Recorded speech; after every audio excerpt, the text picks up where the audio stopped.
Mr. Coleman, Yes. the last time I came here, it was he was a bare pitch. Fantastic job. Thank you very much. That is exactly what we do at Wembley. Try to change this gravel or bare pitches to astroturfs. So we specialize in the construction and installation of astroturf. So that's what we do best. Before you came into the scene, there was no conversation of AstroTech. Even if there were conversations, there were no action plans to it. How have you become the game changer in your perspective? Yes. Before we came in, we started in 2014. We had only two astroturfs. That is the public astroturfs. We are talking about Pram Pram and Tema.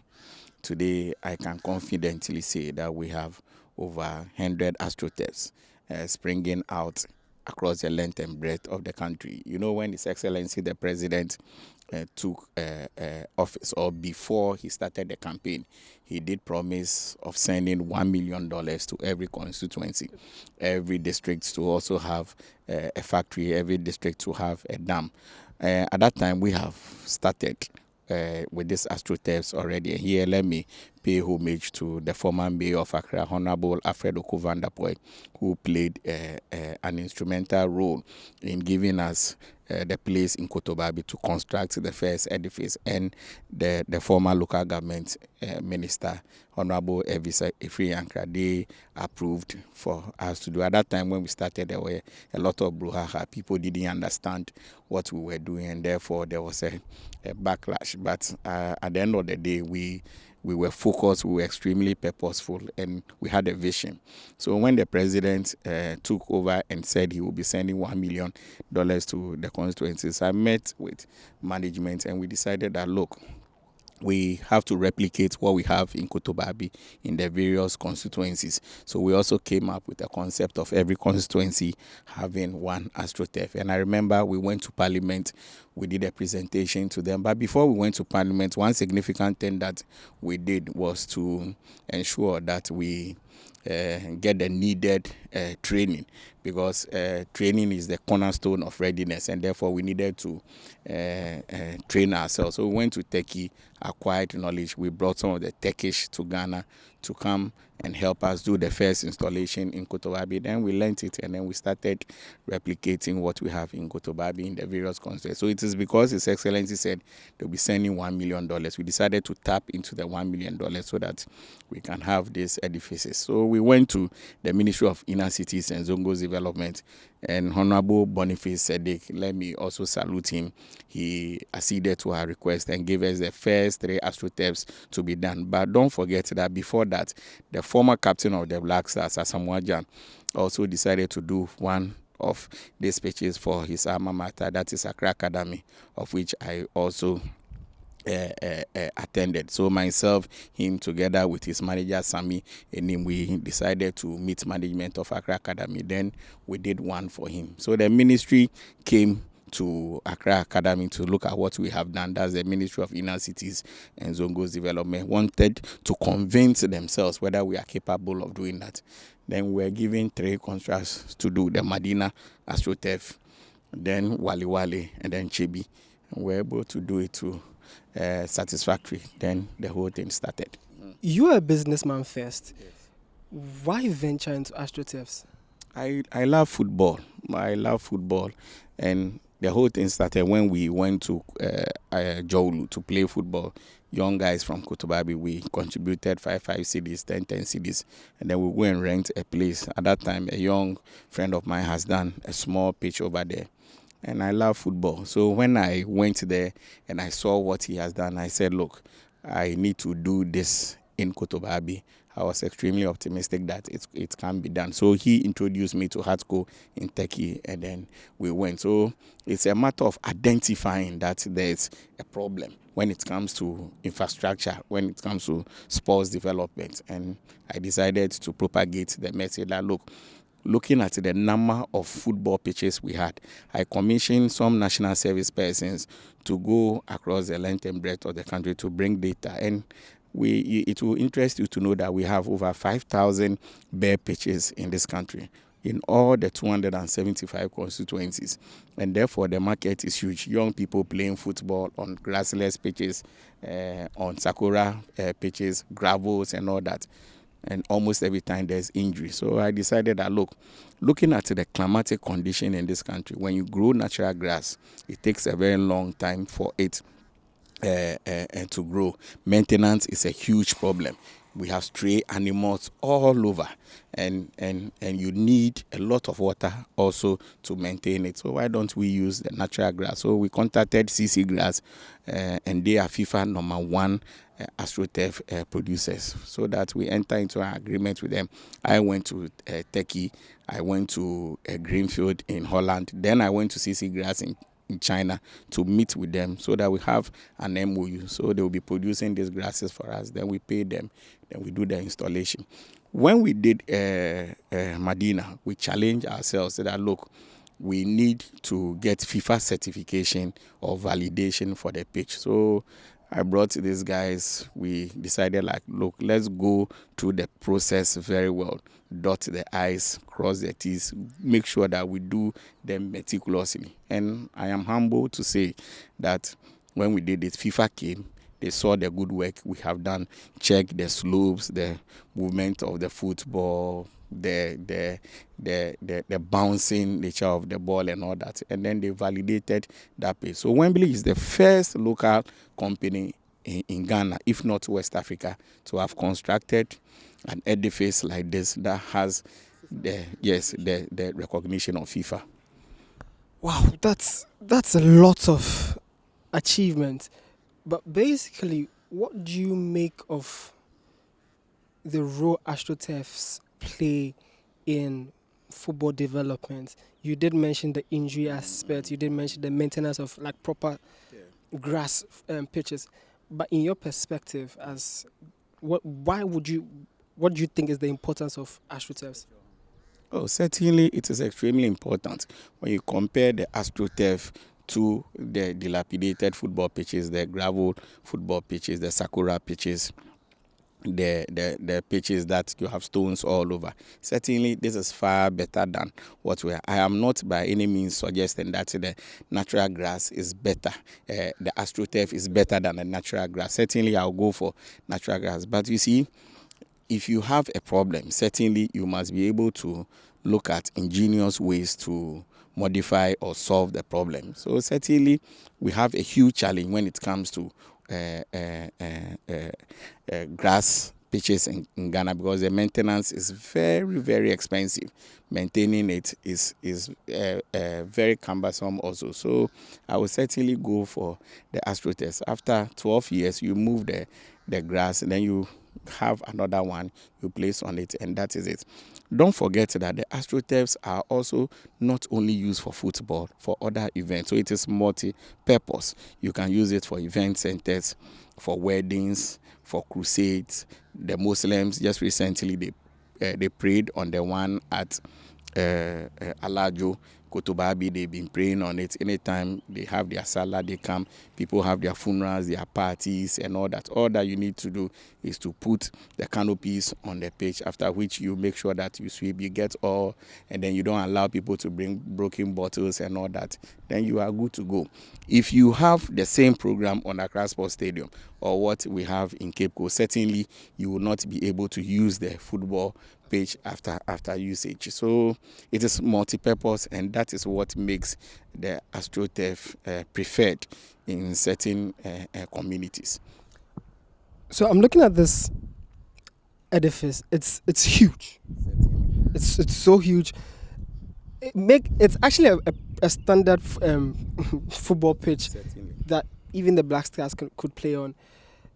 I'm looking at it and I'm asking myself, how much does this cost to do? You see, it depends on the size. This is 70 by 100 meters AstroTurf, so it falls within the FIFA range or the GFA range. So Accra Hasofo can play here, the Black Stars can play here. You see, when you go to the communities and you are going to do this AstroTurf, people sometimes criticize the contractors that we don't do it per specification.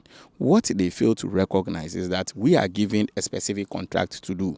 If I come to your area or your community or your constituency or district, and you have a bigger space like what prisons they have, and you give me a contract to do 70 by 100, certainly I cannot vary the terms. But if you give me a smaller football pitch like what we have in Asen North, that's the land that they have available. That's how come we constructed that. That one is about 55 by 96. So it depends on the size that is given to you. So we don't do it per our own whims and caprices. You go to a place and then you start. It is based on the specifications that are given to you. So depending on the size, then you have the cost. So for now, I can say that looking at the dollar rate, when we started, the dollar was around 2 point something. Today, we are talking about 14 point something to a dollar. And therefore, if you have close to 4.5 million, you should be able to put up a decent, Ghana cedis, a decent AstroTurf, 70 by 100, and then you have your floodlights fenced properly. Then you can bring the auxiliary facilities like the changing rooms, the referee rooms, the spectator stand, the public washrooms, a VIP area, then a place for the media persons. Anytime they are playing football, they can have their cameras on. So it depends on the scope. All this for 4 million. No. That is why I'm saying that the 4-point-something million Ghana cedis, this edifice. And then you have the other auxiliary facilities also comes with its cost. But don't forget that it also depends on the morphology of the land or the topography of the land. If you go to a place and then the whole place is swampy, you have clay almost everywhere. Certainly, you have to scoop or you have to make sure that all those bad materials are sent away. When we're doing Magdan La Park, we had to cut a lot of bad soil, clay, and deposited, and then we had to introduce laterite. Certainly, it will come with a cost. Sometimes also you go to a place, you need to do retaining walls. You get to a place, you have to do drains around it. So you have to go to the site, look at the makeup of the site, then you can be able to cost it effectively. Wow. This is a whole work. Certainly. And you've really done a good job. In terms of maintenance, Yes. what does it take to maintain these kinds of pitches? Because I'm looking at this one specifically. You can see there's tires. Yes. You can see sand. You can see stones in there. Yeah. When these pitches go bad, what do you need to maintain it or bring it back to the shape you had it before? Okay, let me say that the pitch itself, the normal lifespan should be around 12 years, after which you change it because it is 55 millimeters. That is the height of the grass. What you normally do is to ensure that when some of the areas, they peel off, because we don't use the appropriate boots in playing, you just have to get a very good glue and then you patch it up. Then don't forget that as we do the construction, we put what we call the SBR, that is the granules that makes the football bounce. Anytime people come to the football pitch to play football, they send some home in their boots and all that. So consistently, you must be able to check it to the appreciable level, then you replace. Then also you must make sure that the white lines are always very visible. You have to be doing consistent brushing to ensure that the flow of the football is enhanced. Don't forget that when it rains, the water must not be stagnant on the pitch for a long time. So we have pipes all over that you can't see with your naked eye. It is only when we are doing construction that you see. And don't forget that the number or the volume of 25 millimeter stones under this pitch is huge. This pitch, for example, we had to introduce about 50 trips of those gravels that you see there, after which we did our pipes. 25. I'm talking about 45 trips. Yes, articulator trips. That is about 20 cubic of the 45, after which you do the leveling, then you put your pipes, then you introduce the 10 millimeter. That one also the same 45. So you have about 90 of this under the grass. So it's not as if you just come to a place and then you just do the leveling and then you put the grass on it. The processes is very cumbersome and you need to go through it, like I indicated, meticulously. Then you will not be able to have a problem. So when you do all these things and then you lay your grass, then you are good to go. But you must ensure that the pipes that you have under, once in a while, check the chambers and make sure that when it is raining, it is flowing. Just recently, you saw what happened in Kaukudi. Yes, the Kaukudi problem is as a result of the fact that the pitch itself has not been commissioned and is not being used, and therefore I think that there was some blockage. Wembley didn't do that pitch, but when I went there, what I saw was that, look, this edifice is being constructed and I think they didn't have funds and therefore there were some problems. But you see, when it is raining and you have water on the pitch, immediately it rains. 5 minutes after, you don't have to be able to get that problem. What we saw in Asen North, when His Excellency the Vice President was there, it was raining cut heavily, and 5 hours of raining, that's force majeure. Certainly water will come, but immediately it subsides, then the water will flow. So basically, it takes lesser effort in maintaining the astroturfs as compared to the natural grass. Let me ask you this question. Do you think that clubs in the Ghana Premier League should be able to move away from playing in Accra, so they play at the Accra Sports Stadium, Great Olympics, Accra Sports Stadium, Accra Lions, Accra Sports Stadium? Do you think it's time that these clubs move from using natural pitches to artificial? Because some countries like Mauritania, they use astroturfs. So you think it's time for these football clubs to turn their attention to building their own astroturf so that they can own their stadium and play at the highest level? I will always go for a natural grass as compared to an astroturf. That I will always tell you, because the footballers will tell you that they prefer the natural grass. But the problem is, if you are unable to maintain it, why then do you go in for something that you will not be able to maintain, and the cost implication is huge? Don't forget that these our clubs also, they don't have money. As I speak to you now, Accra Great Olympics, they are training consistently for the past 3 years. They don't have a problem with training pitches because of the astroturf we did for them at the La Magdam Park, and that's what they are using. As I speak to you now, we've constructed another astroturf in Teshin, spearheaded by the former member of parliament for Lejokuku, Honorable Okuboy, and Magdan is sponsoring it. The pitch is just like this. We finished, and Accra Great Olympics want to adopt the place as their home playground. So I don't see the reason why that there should be concentration of football matches at Accra Sports Stadium. Accra Sports Stadium should be left for national football matches, and all the clubs should be able to own their own football pitches or astroturf, so that that sort of feel for the communities will be there. If you go to all these clubs in England, they all have their natural grass pitches, and then they also have the astroturfs. It is a requirement. Prisons, for example, the standard is huge. What we need to do is to get about 3,000 spectators stand here. You have a changing room for the players. You have a place for the referees. You have a place for the media. You put public washrooms around.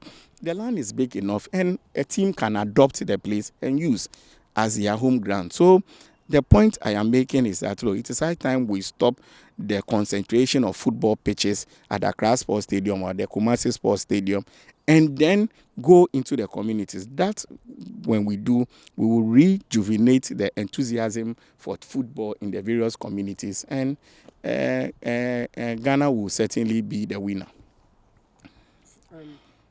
I'm getting to the end of the interview here. What has been government's support for you in this your journey that you started since 2014 or 14 years ago, or whichever year you started? What has been the government's role in making sure constituencies have astroturfs, in making sure like we develop more talented footballers in the country? Remarkable. Remarkable is the only word I can say, because like I indicated to you, proud to 20 when we started 2014, we had only 2 astroturfs. Today there are other companies who have also joined Wembley, and they are doing these astroturfs, moving from 2 within 7 years to over 100. Certainly it is remarkable.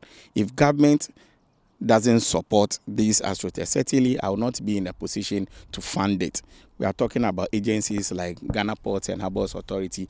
They've done one at Denchira. They've also done another one at Tema Newtown. People are using it. This is purely or fully funded by Ghana Gas under the able leadership of Dr. Benasanti. You go to GMPC, when KK Sapon was there, they were also doing it as part of their corporate social responsibility.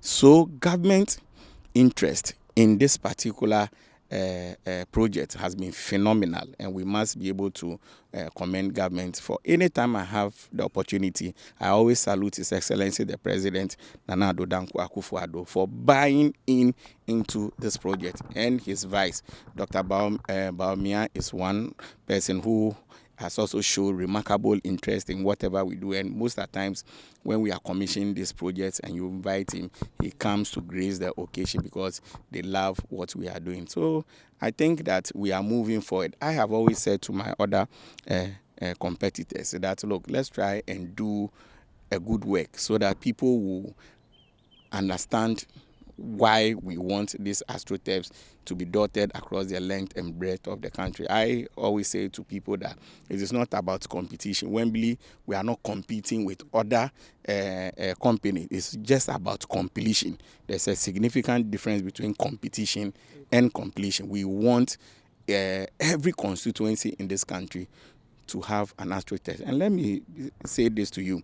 This is one project that is apolitical, and every MP, as I speak now, is in favor of this project, and they want it in their constituencies because they know certainly it will harness talents, it will bring people together. And in bringing people together, if you have a project like this, certainly you should be able to push the agenda forward, and you should be able to explain to people the reason why these projects are necessary in their communities, and the people will certainly be excited about. That is how come that every MP is looking at how they will be able to have this edifice in their constituencies, because you go to their constituencies, they have a lot of grassless pitches and they need to develop it. Let me ask you my last but one question, my penultimate question here.